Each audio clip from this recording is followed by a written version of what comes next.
Today I'm going to explain the movie called Liverleaf, released in the year 2018. The movie begins with the main character of the movie, Haruka Nozaki, opening her school locker to find dirt and dust inside it. She is then approached by a handsome and smart classmate, Mitsuru Aiba, who asks her if she is waiting for someone.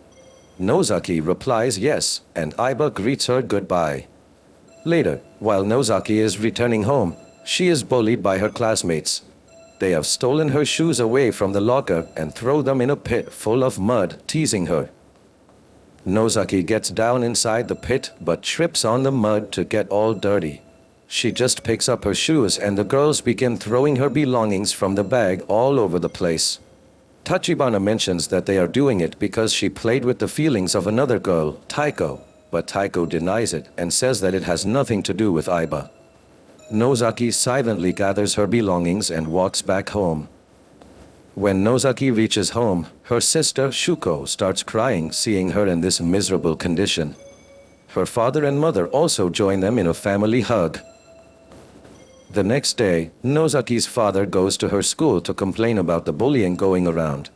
He tells everything to Miss Minami, but she seems to be ignoring the complaint. She rather suggests she should not come to school until her graduation is completed. Later, Nozaki returns to her classroom where she finds the three ladies scratching on her desk.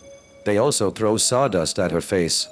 On the other hand, Nozaki's father is kicked by Nozaki's classmate Kuga while he is returning from the meeting with Minami, which makes him fall down the stairs. In the classroom, while Miss Minami is teaching, we can see blood dripping on Nozaki's desk from a dead crow placed in front of her. Kuga tries to call Minami to inform her about the crow, but she again seems to ignore the call. Aiba and Kuga get into the chat and stand in front of each other. Meanwhile, Taiko writes something on the paper and passes it to in front, which ends up hitting Miss Minami. Minami then panics and moves out only to puke, which gives the students a chance to make fun of her behavior. In the evening, when Nozaki reaches home, she is surprised to see her dad injured. Her dad mentions that she should not go to school if she is feeling scared or bullied. He also says that they shifted here because of his job, and it's his responsibility to protect them. The next morning, Nozaki has a fever and her mother suggests she not go to school and keep resting. Later, her sister arrives and asks her if she's okay. Hearing that she's alright, Shuko starts dancing and jumping all over. We are then taken back to the scene of the school, where the ladies are reminiscing about Nozaki. They decide to send someone to check for Nozaki to be okay. A classmate named Rumi is taken as a help to enter her house and make her come to school every day. She is also threatened that if she is unable to do so, she will be the next target. Rumi then visits her home and finds her sleeping on the bed. She sits down on the floor and asks Nozaki if she is all okay. When Nozaki tells her that she won't be coming to school before graduation, Rumi bursts out saying that if she doesn't come to the school, they will target and torture her. Rumi then clicks some pictures of her and asks her for a music CD for the proof that she has visited Nozaki. The next day, when Nozaki is still absent at school, Rumi is kept inside a cupboard in the classroom, and the ladies, including Taiko, start torturing her. On the other hand, we can see Nozaki and her sister walking happily through the forest road where they come across Aiba, who is clicking pictures. He is happy to see them and also takes a picture of the sisters.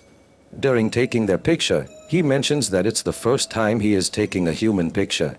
At school, we can see that Rumi is being bullied and her hair is being cut randomly by Taiko. When Taiko asks her if she hates Nozaki, she replies that she wants to kill her. The next day, Nozaki shows the picture that Aiba had taken and she likes it a lot. We can see Aiba waiting for her outside her house. She then waves goodbye and leaves the house with Aiba.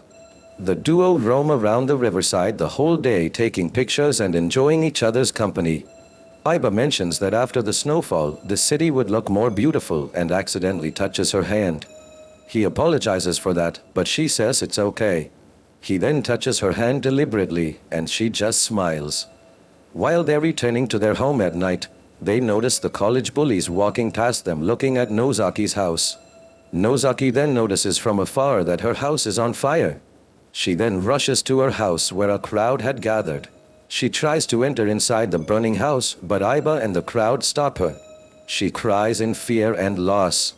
Then Aiba enters the house and takes out the body of her little sister, which is severely burnt but is breathing. She is then taken to the hospital in an ambulance immediately. Her father and mother seem to have died inside the house.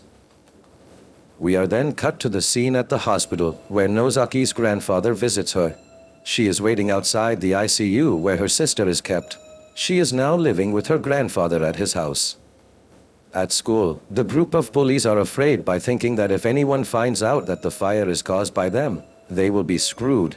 The two ladies are especially more afraid as they cannot believe that they have burned people alive. However, some of them seem to have no regret that they have burnt down a family.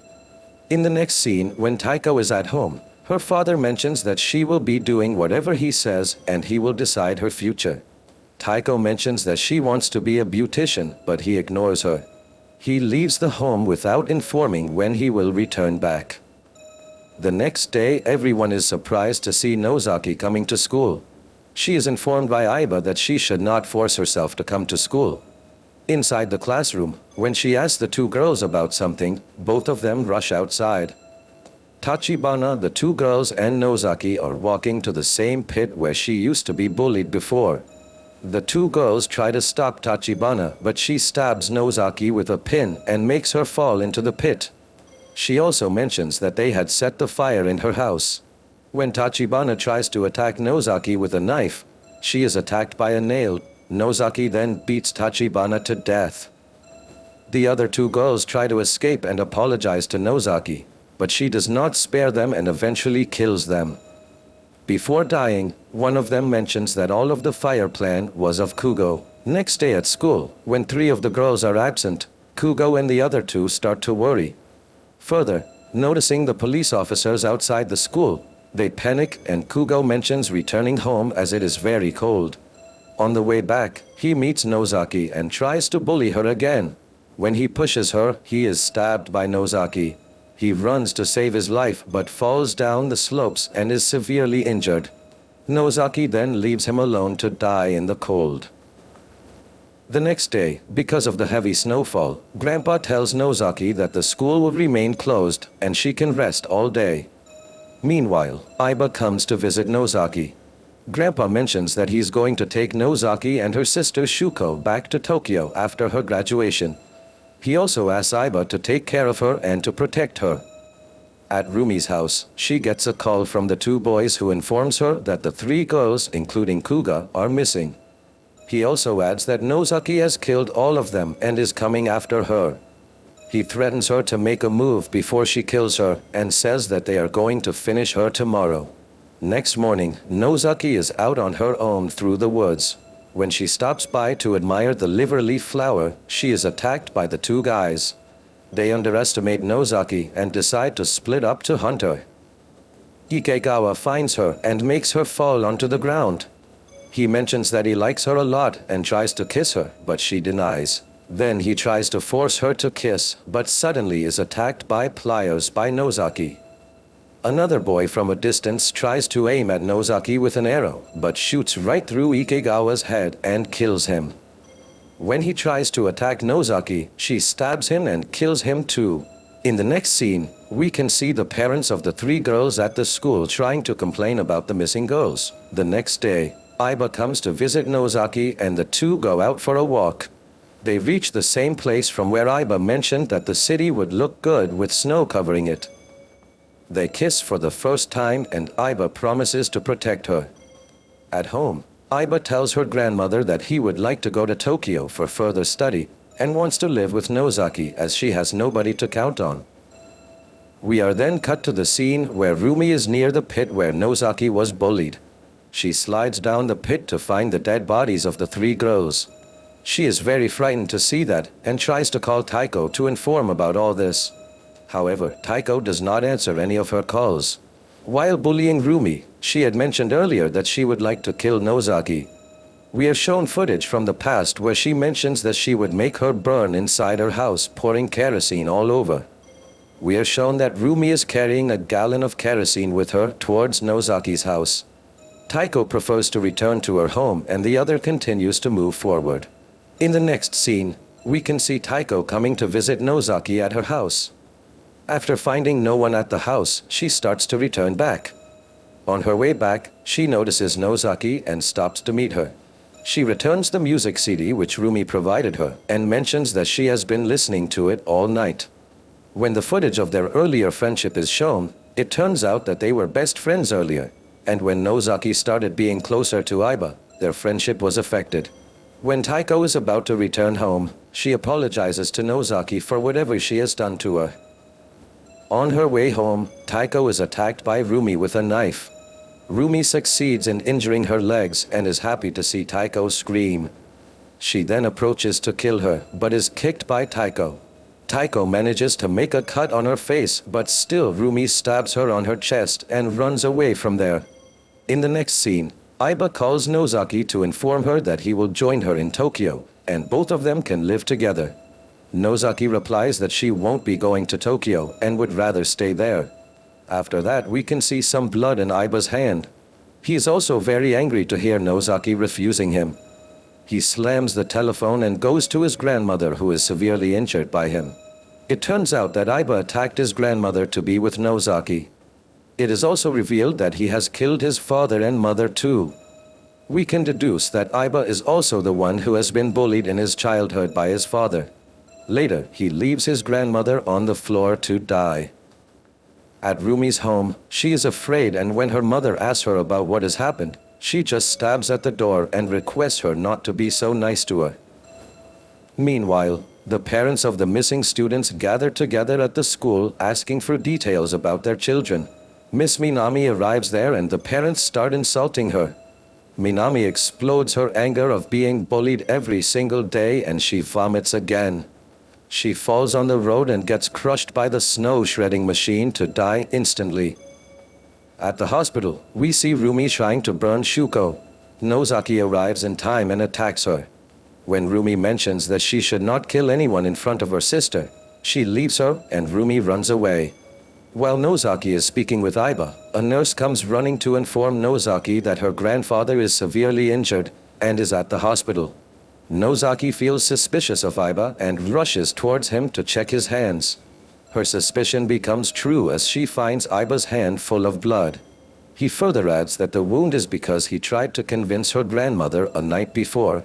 Rumi arrives there and explains how she and other guys lit fire to her house.